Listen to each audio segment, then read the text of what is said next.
I took my naturalization test 5 hours ago.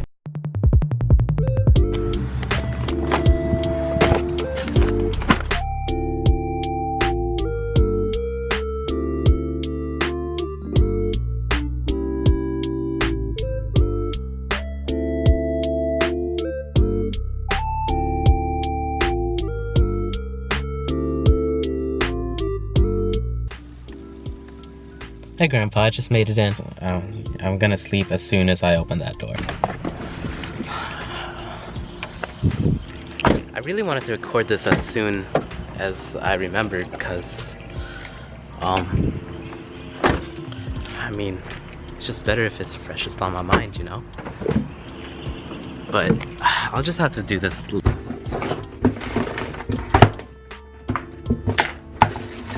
Come on. Have to have too much.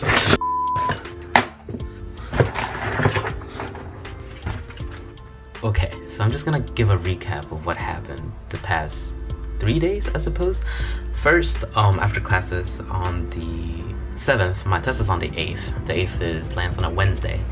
I had to drive from Chattanooga home, and once I got home, I had to wait till around 10 o'clock. We're gonna leave around 10 o'clock to Memphis. Memphis is about a 4-hour drive from my hometown, which is a really long time. So my test is at 9:30, but we wanted to make sure we got there ahead of time in case of traffic or anything. We did end up getting lost on the way. So yeah, that happened. Once we got in, it was around, I think when we got in front of the building, it was like 3 a.m. And then I've been up since 8 o'clock that morning, so I hadn't had any sleep at all. I didn't sleep on the way there because I was so nervous. And once we got parked in front of there, I tried to sleep, but then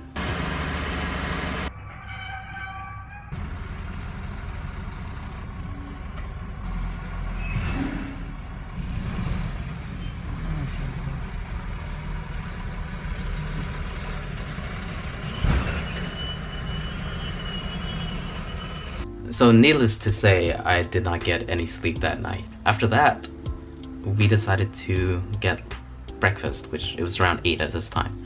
Here's a picture of breakfast.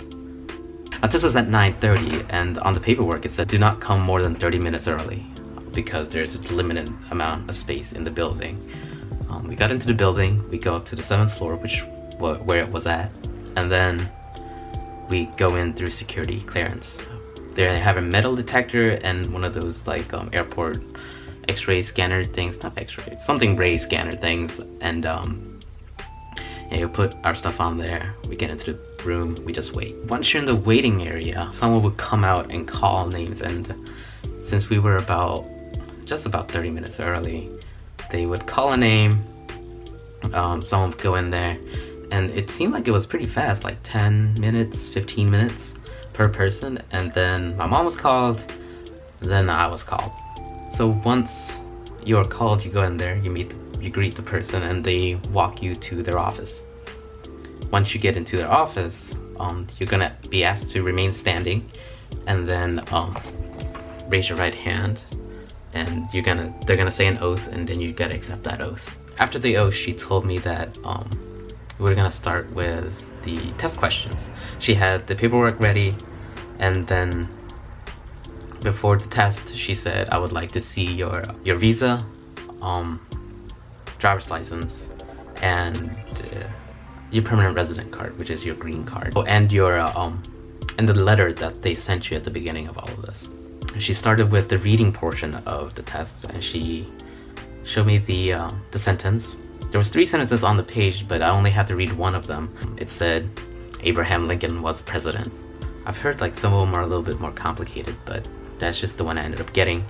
And then afterwards, she asked me to do the writing portion of it. She asked me to write, Abraham Lincoln was president during the Civil War. And then she proceeded to ask me the questions on the naturalization study guide. She only asked me 6 questions out of the 10 that they're supposed to ask you, because you can miss 4 of them and be okay. I'm just gonna say like a few of the questions that she asked me.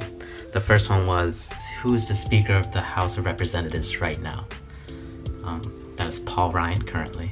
And another one was, what was the United States' greatest fear during the Cold War? Which was communism. And the other one was, name one of the 2 longest rivers in the United States. I said the Mississippi River. After the test comes the interview section. This is where she asks you questions like if you ever supported communism, or if you've ever been affiliated with anyone that's been associated with communism. And then she would ask you to confirm your social security number, your address, and things like that. If you did well on your test, at this point is when she printed out a bunch of forms for you to sign. If you had a lawyer, you have to sign a special form. There's a bunch of forms that you have to sign. But afterwards, she prints you out a little sheet of paper that says that you passed your test. On the sheet, there's more than one type of passing. Like, you might have to redo your question part. You might have to redo your writing portion or your reading portion. There's different levels of passing.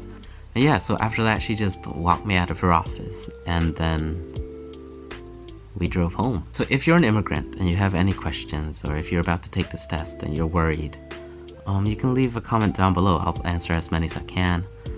Just know that even though it's a really important test, just know that you have more than one chance to take it.